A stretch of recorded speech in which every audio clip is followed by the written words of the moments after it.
ابن جوزی نے لکھا ہے سینکڑوں سال پہلے، آج کے کسی عالم کی بات بتاتا تو لوگ انکار کو، سینکڑوں سال کہتے ہیں بلخ میں قحط پڑ گیا، لوگ ہجرت کر کے سمرقند آ گئے، ایک سیدوں کا خاندان بھی آیا، ایک ایسی خاتون بھی آئی جس کے ساتھ 3 بیٹیاں تھیں، بیٹا بھی کوئی نہیں، خاوند فوت ہو گیا۔ مسجد کے ساتھ مہمان خانے بنے ہوتے تھے، وہاں اس نے بچوں کو ٹھہرایا اور نکلی سمرقند میں کہ کوئی آدمی مل جائے اور اس سے کہوں کہ تھوڑی سی مدد ہو۔ وہ چلتے چلتی ایک سیٹھ کے پاس، رئیس کے پاس پہنچی۔ جن لوگوں کے پاس دولت آتی ہے نا، وہ کئی دفعہ سخت جملے کہنے لگتے ہیں جو اللہ کو پسند نہیں آتے۔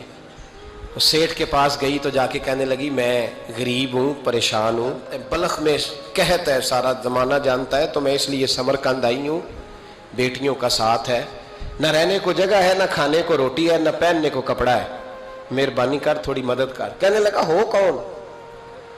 تو اس سید زادی نا کان آگے کر کے، ہاں کسی پہ بھی حالات سخت آ سکتے ہیں، اللہ سے ڈرنا چاہیے، کان آگے کر کے نا کہنے لگی میں سید زادی اور یہاں میرا اپنا کوئی نہیں، مہربانی کر۔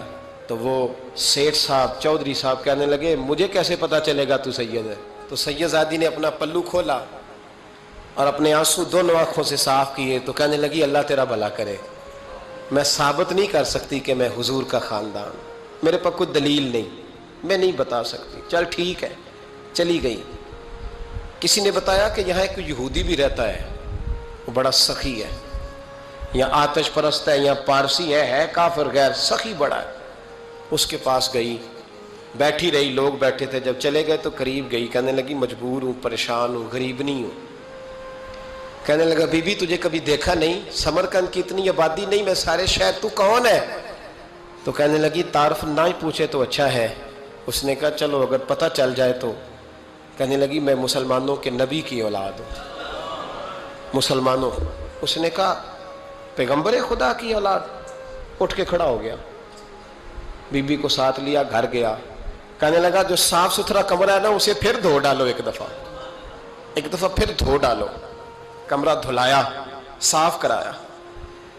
پھر کہنے لگا بی بی میرے برتن زیادہ صاف ستھرے نہیں، میں نئے نہ خرید کے لا دوں۔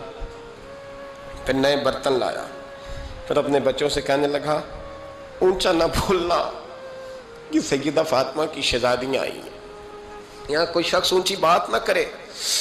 پھر کہنے لگا بی بی جو میرا بالکل طیب اور حلال رزق ہے نا، یہ اس میں سے لنگر ہے، لیکن چونکہ میں غیر مسلم ہوں، مجھے سلیقے نہیں آتے، جیسا تیسا بھی ہو نا اسے قبول کر لینا۔ خاتون کو کہنے لگا یہ گھر ہے، جب تک جی چاہے یہاں رہنا، اور دیکھنا ہو سکے تو رات اپنے نبی سے سفارش کرنا، میرا بھی کوئی مسئلہ، میری بھی کوئی قبولیت کہیں ہو جائے۔ وہ مسلمان کہلانے والا رات کو سویا، کہتے جنت سجی ہوئی ہے، لوگ جنت میں جا رہے ہیں، لائنیں لگی ہوئی ہیں، نبی پاک لوگوں کو جنت میں بھیج رہے ہیں، میں بھی دوڑ کے لائن میں لگ گیا، فرشتے نے میرا بازو پکڑا، کہا پیچھے ہٹ۔ تو میں دوڑ کے حضور کی بارگاہ میں گیا، میں حضور سارے جنت میں جا رہے ہیں، یہ مجھے نہیں جانے دیتا۔ تو نبی پاک نے فرمایا تو کون ہے؟ کہ یا رسول اللہ میں مسلمان ہوں۔ کہتے حضور مجھ سے فرمانے لگے کوئی دلیل ہے تیرے پاس؟ دلیل ہے کوئی تیرے پاس؟ میں چپ کر گیا۔ فرمایا میری بیٹی تیرے دروازے پر آ ہی گئی تھی تو دلیلیں پوچھنے لگ گیا تھا؟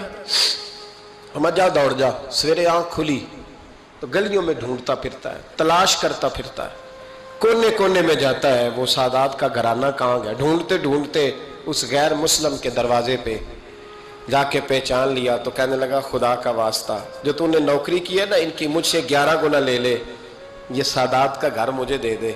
تو کہنے لگا کل تو آتا تو شاید بات اور ہوتی، آج بات اور ہے۔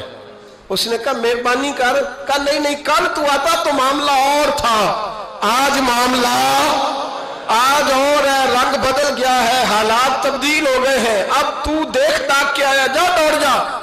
کہنے لگا نہیں مہربانی کر، دے دے، تو غیر مسلم ہے، تیرا کیا تعلق؟ کہنے لگا چپ کر، غیر مسلم میں کل تک تھا، کل سے سجدوں سے پیار کیا ہے تو میرے حالات سنور گئے ہیں، وہ جو نظارے تو نے رات خواب میں دیکھے